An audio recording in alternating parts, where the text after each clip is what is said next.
రాష్ట్రంలో వైసీపీ పార్టీపై జరుగుతున్న అసత్య ప్రచారం, ఆ పార్టీ నాయకులపై పెడుతున్నటువంటి కేసులు, పార్టీ కార్యాలయాలపై జరుగుతున్నటువంటి దాడులు కేవలం కూటమి ప్రభుత్వంలోని లోకేష్ ఆధ్వర్యంలో ఉన్నటువంటి రెడ్ బుక్ పాలనలో భాగంగా అని చెప్పేసి వైసీపీ శ్రేణులైతే విమర్శిస్తున్నాయి.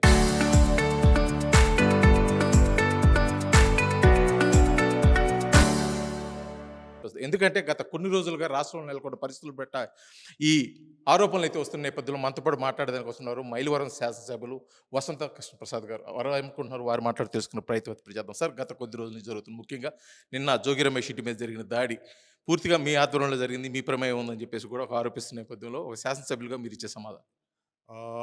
ఈ మొన్న గుంటూరులో కావచ్చు, నిన్న ఇబ్రహీంపట్నంలో కావచ్చు జరిగిన గొడవలన్నిటికి కారణం వాళ్ళు గత కొంతకాలం బట్టి మాట్లాడుతున్నటువంటి తీరు, వాళ్ళ ప్రవర్తనే ఆ పరిస్థితికి దారితీసింది.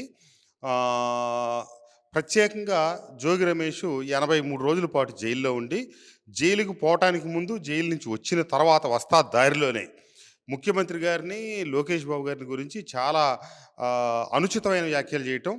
అట్లాగే మొన్న ఈ కల్తీ లడ్లు వ్యవహారం మీద వాళ్ళ పార్టీ రాష్ట్ర వ్యాప్తంగా ఏదో కార్యక్రమానికి పిలిపిస్తే, భారతదేశంలోనే సీనియర్ నాయకులు, ఆంధ్రప్రదేశ్కి 4 సార్లు ముఖ్యమంత్రిగా పనిచేస్తున్నటువంటి ఒక వ్యక్తిని పట్టుకొని అరే చంద్రబాబు, అరే లోకేష్ అని చెప్పి మాట్లాడుతూ ఉన్నాడంటే, అతను ఇది కొని తెచ్చిన వ్యవహారం. ఈ ఘర్షణ, ఈ గొడవ కొని తీసుకొచ్చింది. ఎట్టి పరిస్థితుల్లో చంద్రబాబు నాయుడు గారు కానీ, లోకేష్ గారు కానీ ప్రత్యక్షంగా కానీ, పరోక్షంగా కానీ గొడవలకి ఇంత కూడా ఆస్కారం కానీ, వాటిని ఒప్పుకునే పరిస్థితులు ఈ తెలుగుదేశం కూటమిలో ఉన్నాయి. ఎందుకంటే నేను గతంలో అక్కడ పనిచేశాను, ఇప్పుడు ఇక్కడ పనిచేస్తున్నాను. అక్కడ ఎవరన్నా అలజడి చేసినా, ఎవరినన్నా బూతులు తిట్టినా, ఎవరి మీదైనా దాడులు చేస్తే ఎమ్మటే వాళ్ళకి మంచి అప్రిసియేషను, వాళ్ళ గురించి గొప్పగా చెప్పడం, భుజాలు తట్టి ప్రోత్సహించడం జరుగుతుంది, ఏది ఆ రీతిలో. కానీ కూటమి ప్రభుత్వంలో నిన్న ఈ ఈ ఘర్షణ జరిగిందనగానే మొదట అసలు ఇబ్రహీంపట్నం రింగ్లో ధర్నా జరుగుతుందనగానే నాకు హోంమంత్రి గారు ఫోన్ చేశారు. ఎమ్మెల్యే గారు, మీ కాన్స్టిట్యూన్సీలో ధర్నా జరుగుతుందట్టుంది, లేదు జరగడానికి లేదు, ఆపేసేయండి అన్నారు. అది ఇట్లా అంబటి రాంబాబు గారు ఏదో అన్నారని చెప్పి దానికి నిరసనగా వాళ్ళు మొదలెట్టారు.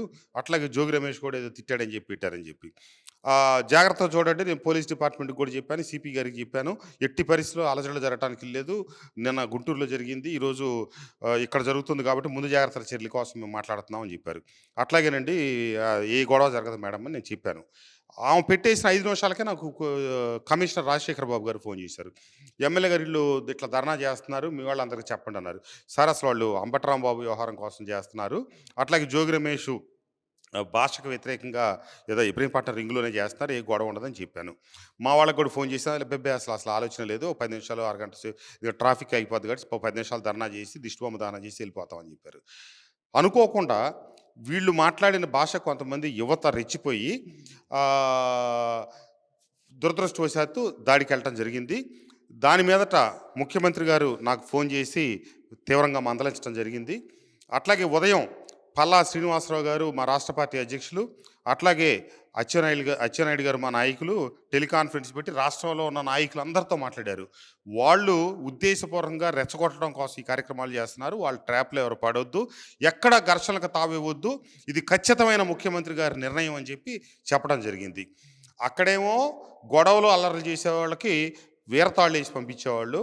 ఇక్కడ కనుక ఏదైనా పొరపాటున కార్యకర్తలు అదుపు తప్పి జరిగినా మాకు మొట్టికాయలు, చెంపదెబ్బలు అన్నీ ఉంటాయి. ఎందుకంటే మొదటి శాసనసభ సమావేశంలోనే ముఖ్యమంత్రి గారు చెప్పారు, మీరు అసభ్య పదజాలంతో దూషించిన, ఎక్కడన్నా గొడవలకు వెళ్ళినా నా గుమ్మం దొక్కే పని లేదు, నా ఇంటికి వచ్చే పని లేదని చెప్పారు. అందరిలో ఆ భయం ఉంది.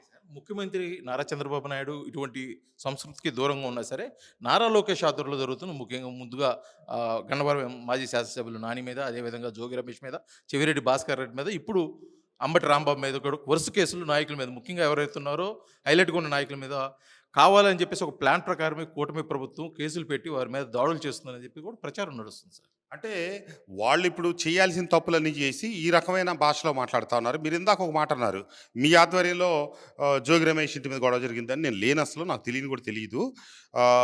నేను హైదరాబాద్ వెళ్ళి ఉండటం జరిగింది శనివారం రోజు పెన్షన్లో, ఇక్కడ కాన్స్టిట్యున్సీ ప్రోగ్రామ్స్ చూసుకొని. ఈవెన్ జోగి రమేష్ కూడా నా మీద ఏం ఆరోపణ చేయాలి, ఎమ్మెల్యే చేయించాడనే మాటకు రాలేదు. అసలు అతను అతను అతను చెప్తున్న ఆరోపణ ఏంటంటే, నా ప్రాణానికి హాని ఉంది, నా కొడుకుల మీద కూడా తప్పులు కేసు పెడుతున్నారు, దీనికి పూర్తిగా కూడా నారా చంద్రబాబు నాయుడు, లోకేష్ స్థానికంగా ఉన్న పార్టీ నాయకులు బాధ్యత వహించాల్సి వస్తుంది. నాకేమైనా జరిగితే అని చెప్పేసి ఒకటన్నారు. దాని అర్థం. ఇప్పుడు అతని మీద లోకేష్ బాబు గారు ఇట్లాంటి చిన్న చిన్న పిచ్చుకల మీద వీటి మీద ఏం బ్రహ్మాస్త్రాలు వేయరు. ఆయనకు అంతేం తీరిక లేదు. ఆయన లక్ష్యం యువతను బాగు చేయటం, ఆయన లక్ష్యం ఆంధ్రప్రదేశ్ని అభివృద్ధి చేయటం, దానికి పెట్టుబడులు తీసుకొచ్చే దానికోసం ఆయన కృషి చేస్తూ ఉన్నారు తప్పితే ఇట్లాంటి చిల్లర మల్లర వాళ్ళందరి కోసం ఆయన టైం వేస్ట్ చేసుకోరు. ఇకపోతే మీరు అన్నట్టు జోగి రమేష్ నా కుటుంబం మీద దాడి జరిగినా, నా మీద దాడి జరిగినా ఇది చంద్రబాబు నాయుడు గారు, లోకేష్ లేకపోతే కూటమి కుటుంబ బాధ్యత అనే మాట అంటున్నారు కదా. దీంట్లో ఎవరిది బాధ్యత లేదు. కేవలం అతను నోరే. అతని కుటుంబం క్షేమంగా ఉండాలని మేమందరం కోరుకుంటున్నాం. అతను బాగుండాలని మేము కోరుకుంటున్నాం. అతను ఇటీవల ఒక ప్రైవేట్ ఛానల్లో ఇంటర్వ్యూ ఇస్తా ఆ యాంకర్ అడిగారు, ఒక బీసీ నాయకుడిగా నువ్వు 2 సార్లు శాసనసభకి ఎన్నికయ్యి కొద్ది వయసులోనే నీకు మంత్రిగా అవకాశం వచ్చి పనిచేస్తూ ఉంటే నువ్వు ఇంకా బాధ్యతగా నీ జీవితంలో మరింత ముందుకు ఎదగొచ్చు కదా, నువ్వు ఇంత విచ్ఛిన్నకరమైన విధానాన్ని ఎందుకు అవలంబించుకున్నావు, అందరినీ వెకిలి భాష వెకిలి మాటలతో మాట్లాడి ఇంత చికాకు వాతావరణం ఎందుకు కల్పిస్తున్నావు, నువ్వు ఆ పందా ఇచ్చుకొని ఇంకా హుందాగా నీ జీవితంలో ఎదగొచ్చు కదా, సమున్నతమైన స్థాయికి ఎదగొచ్చు కదా అని అడిగితే కొన్ని పొరపాట్లు జరిగినాయి, ఇక భవిష్యత్తులో నేను ఆ రకమైన భాష ఉపయోగించనని చెప్పాడు. కానీ తెల్లారే మళ్ళీ మామూలు అనమాట. కాబట్టి మేము చెప్పేది ఏంటంటే వాళ్ళ జోలికి పోయే ఉద్దేశాలు కానీ ఓపిక కానీ ఎవరికి లేదు. నేను కోరుతా ఉందంటే నువ్వు నిర్మాణాత్మకమైన ప్రతిపక్షంగా నీ బాధ్యత నువ్వు నిర్వర్తించు, మా బాధ్యత మేము నిర్వర్తిస్తాము. ప్రజలకి సేవ చేసే విషయంలో పొరపాట్లు జరిగినా లోటుపాట్లున్నా వాటిని ఎత్తి చూపించు. తప్పకుండా నీ సూచనలు సలహాలను కూడా మేము పరిగణలో తీసుకొని అభివృద్ధిలో కలిసి ప్రయాణం చేద్దాం, కలిసి అభివృద్ధి చేద్దాం. కానీ ప్రతి దాంట్లో కూడా వెకిలి భాష అనైతికమైనటువంటి పద్ధతులు అవలంబిస్తా ప్రతిరోజు అతను మనం ఎవ్వరికి కీడు జరగాలని ఎవ్వరూ కోరుకోరు. మన మధ్య ఉండే మనం ఈ రోజున అతను 83 రోజులు జైలుకి వెళ్తే నియోజకవర్గ ప్రజలు రోజు నా దగ్గరికి వచ్చేవాళ్ళు, అమ్మయ్య ప్రశాంతంగా ఉంది. ఇప్పుడు నేను ఈ 83 రోజులు కానీ అతను జైలు నుంచి వచ్చిన తర్వాత కానీ ఆయన కానీ వాళ్ళ నాయకుడిని కానీ నేను పల్లెత్తి మాట అనలేదు. కార్యక్రమాలుగా ఏదైనా ఉంటే జగన్మోహన్ రెడ్డి గారు ఇది కరెక్ట్ కాదని ఇట్లా మామూలుగానే మాట్లాడుతున్నాం. కానీ అతను ఏ సందర్భం ఉన్నా లేకపోయినా కూడా అరే ఒరే అనే మాట్లాడే భాష ఎట్టి పరిస్థితులు అది మేము అంగీకరించాం. నువ్వు జగన్మోహన్ రెడ్డి గారు మా అందరికంటే వయసులో చిన్నోడైనా ఆయన్ని జగన్మోహన్ రెడ్డి గారు అని మేము మాట్లాడుతూ ఉన్నాం. కానీ నువ్వు నీకంటే వయసులో చాలా పెద్ద అయిన చంద్రబాబు నాయుడు గారిని పట్టుకుని అరే చంద్రబాబు నాయుడు, ఒరే చంద్రబాబు నాయుడు, అరే లోకేష్, ఒరే లోకేష్ అని మాట్లాడుతూ ఉన్నాడు. అతను కనుక ఆ రకంగా మాట్లాడితే మేము కూడా ఇక జగన్మోహన్ రెడ్డి గారిని అదే భాషలో మాట్లాడతాం. ఎందుకంటే నీ నోరు మేము అదుపు చేయలేకపోతున్నాం కదా. నువ్వు జగన్మోహన్ రెడ్డి గారి మీద కోపం వచ్చినప్పుడు, జగన్మోహన్ రెడ్డి గారిని బూతులు తిట్టదలుచుకున్నప్పుడు నువ్వు చంద్రబాబు నాయుడు గారిని, లోకేష్ గారిని ఇట్లా కనుక మాట్లాడితే ఎమ్మటే అర్థం ఏంటంటే జగన్మోహన్ రెడ్డి గారిని తిట్టమని. కాబట్టి ఇక మేము కూడా ఈ అన్ని ప్రజాస్వామ్య పద్ధతులు మానేసి దోషాలకు దిగాల్సి వస్తుంది. అయితే ఇప్పుడు ముఖ్యంగా జరుగుతుంది, రాష్ట్రంలో కూటమి ప్రభుత్వం అవలంబించట్లేదు, ఇచ్చిన హామీలను నెరవేర్చలేదు, అవి ప్రశ్నిస్తున్నందుకే డైవర్ట్ పాలిటిక్స్లో భాగంగా మా మీద కేసులు, అసత్య ఆరోపణలు చేస్తున్నాయని చెప్పేసి మాజీ ముఖ్యమంత్రి వైఎస్ జగన్మోహన్ రెడ్డితో సహా ట్వీట్ చేసిన పరిస్థితి. నిన్న జరిగిన అంబటి రాంబాబు మీద జరిగిన దాడి కానీ అతనిపై కేసుల విషయంలో కానీ ఎక్కడా కూడా సానుకూలంగా స్పందించిన పరిస్థితి లేదు. దీన్ని ఏ విధంగా చూడొచ్చు అంటారు రాబోయే రోజుల్లో? ఇప్పుడు జగన్మోహన్ రెడ్డి గారే ఈ ఆంధ్రప్రదేశ్ రాష్ట్రానికి రాజకీయాల్లో రావటం ఈ రాష్ట్ర ప్రజల దురదృష్టం. వెనకటి నుంచి మన పెద్దలను గౌరవించమని, కొన్ని విలువలతో బతకమని చెప్పి నైతిక విలువలు మన పెద్దలు మన పూర్వీకులు మనకు నేర్పారు. వీటన్నింటికి దిగజార్చి వీళ్ళందరికీ ఈ దిగజారిన వ్యక్తులు, ఈ అనుచితమైన భాష మాట్లాడే వ్యక్తులందరికీ గురువు ఎవరంటే ఈరోజు రాష్ట్రంలో జగన్మోహన్ రెడ్డి గారు. వేగంగా పడిపోతున్న వ్యవహారాలకి ఆయన ఎన్ని ట్వీట్లైనా చేస్తాడు. బెంగళూరు ప్యాలెస్లో కూర్చొని ఈ రకరకమైన వ్యవహారాలు వీళ్ళందరినీ ప్రోత్సహించేది ఆయన. కాబట్టి ఈ రకమైన చర్యల వల్లే వాళ్ళు 11 సీట్లకు పరిమితమైన వాళ్ళు బుద్ధి తెచ్చుకోవట్లేదు. కూటమి ప్రభుత్వం డైవర్షన్ పాలిటిక్స్ చేయట్లేదు. జగన్మోహన్ రెడ్డి గారే వాళ్ళ తప్పులు కప్పిపుచ్చుకోవడానికి డైవర్షన్ పాలిటిక్స్లోకి వస్తూ ఉన్నారు. ఎప్పుడైతే ఈ లడ్డూల వ్యవహారం కల్తీ నెయ్యితో జరిగింది అని బయటకు వచ్చిందో, అది కల్తీ నెయ్యి, ఇక పామాయిలు, కెమికల్స్, దాంట్లో గుర్తు తెలియని పశువులు కొవ్వు కలిపారు అని చెప్పి నివేదికలు వచ్చిన తర్వాత దీన్ని డైవర్ట్ చేయటం కోసం వాళ్ళు రకరకాల వ్యవహారాలు చేస్తున్నారు. ఇక అభివృద్ధి జరిగే వాటిని మేము డైవర్ట్ చేయాల్సిన అవసరం లేదండి. సంక్షేమ పథకాలు ఒక క్రమ పద్ధతిలో ఇచ్చుకుంటూ వస్తూ ఉన్నాం. 4,000 రూపాయలు పెన్షన్ ఇస్తామని చెప్పాం. రిట్రాస్పెక్టివ్గా అంతకుముందు 3 నెలలు కూడా కల్పిస్తా ఉన్నాం. మొదటి నెల 7,000 ఇచ్చాం.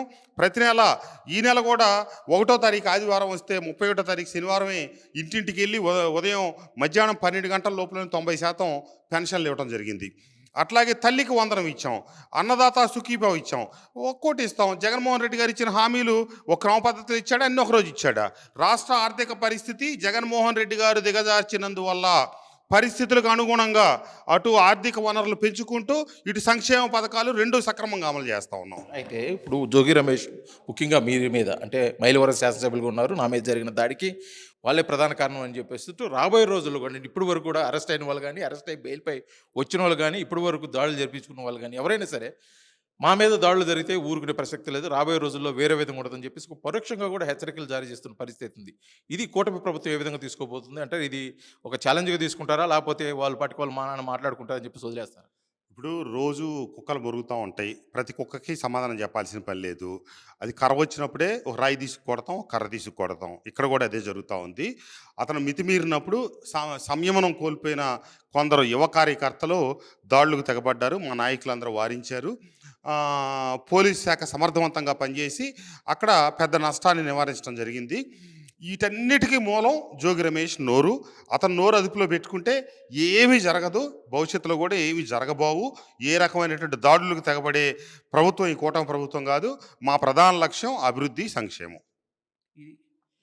మొత్తానికి రాష్ట్రంలో ఉన్నటువంటి కూటమి ప్రభుత్వం అభివృద్ధి సంక్షేమం రెండు కళ్ళుగా కూడా ముందుకు పోతుంది తప్పితే డైవర్ట్ పాలిటిక్స్కి ఎటువంటి తావు లేదు. ముఖ్యంగా వైసీపీ నేతల మీద జరుగుతున్న దాడులు ప్రధాన కారణం వాళ్ళు నోటికి ఇష్టం వచ్చినట్టు మాట్లాడుతున్న పరిస్థితుల్లోనే సహించలేని కార్యకర్తలు వారిపై దాడులు చేస్తున్నారు తప్పితే ఇందుకు ప్రధాన కారణం నారా చంద్రబాబు నాయుడు కానీ లోకేష్ కానీ కూటమి సభ్యులు ఎవరికి కూడా దీంట్లో ప్రమేయం లేదు. ఖచ్చితంగా వైసీపీ నేతలు నోరు అదుపులో పెట్టుకుంటే మటుకి రాబోయే రోజుల్లో వారికి మంచి భవిష్యత్తు ఉంటుంది.